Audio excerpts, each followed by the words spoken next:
Hello everyone, welcome to our channel education hotspot. तो आज आप लोगों का क्लास 12 सोशियोलॉजी का एग्ज़ाम था। आई होप सबका एग्ज़ाम काफ़ी अच्छा गया होगा।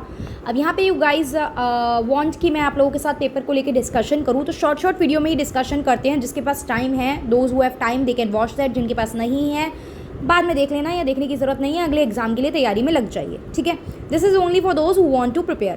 पैटर्न आप सबको क्लियर था, जैसे हम लोगों ने ऑलरेडी डिस्कस करा था। सेक्शन ए में 1 and 2 क्वेश्चन 1 मार्क्स के थे। तो पहले मैं आपका ये फर्स्ट क्वेश्चन जो है I am going to discuss that. तो आपको मैंने क्या बताया था, इस तरीके के क्वेश्चन को सॉल्व करने के लिए firstly you have to read the question directly. आपको पैसेज नहीं पढ़ना है, आप सीधा क्वेश्चन पढ़िए।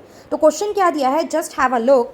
When britisher took over state and town of India, जब ब्रिटिशर ने इंडिया के स्टेट एंड टाउन को टुक ओवर कर लिया, some of them lost their courts artisan and court gentry. Give one reason. आपने अपने आर्टिशन खो दिए, जो आपका एक कोर्ट स्टाइल था, जिससे राजा महाराजाओं का दरबार लगता था, वो सब खो दिया। ये मैंने अपनी वीडियो में ही डिस्कशन करके भी लास्ट कुछ वीडियो में आप लोगों को बताया था। ऐसा क्यों हो रहा था, बिकॉज हमारे यहाँ के लोग हैंडीक्राफ्ट डिक्लाइन क्यों कर रहा था। हमारे यहाँ के लोग जो ब्रिटिशर की नीड डिमांड वांट थी, जिस तरीके का पैटर्न और डिज़ाइनिंग और द वर्क दे वांट, वो हम लोग फुलफिल नहीं कर पा रहे थे। बिकॉज हमारे यहाँ के आर्टिशन जो थे वो राजाओं के दरबार में इतने सालों से काम कर रहे थे, तो उनको उसी पैटर्न में चीज़ें ऑफर करने की आदत थी।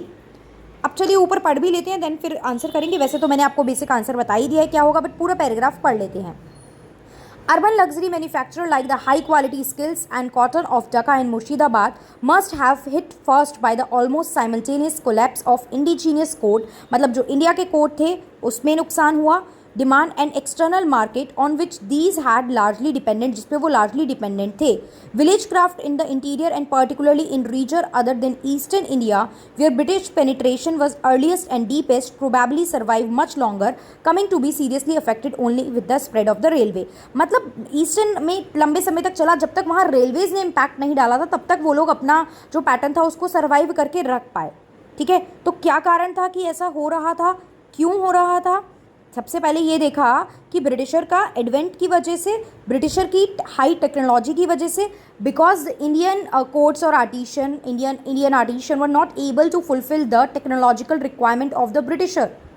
ठीक है, ये सब जो भी टेक्नोलॉजिकल रिक्वायरमेंट लिखा हो, या आपने इस तरीके से आंसर को लिखा होगा कि उनकी नीड डिमांड वांट फुलफिल नहीं कर पा रहे थे, कुछ भी जो भी आपने लिखा होगा, तो उस बेसिस पे आंसर सही होगा ना। आप लोग मुझे कमेंट करके बताइए कि आप लोगों ने इसके आंसर में क्या लिखा है। And if you want me to continue this further discussion, this further paper solving discussion, then you can also let me know. I will continue this in some short videos.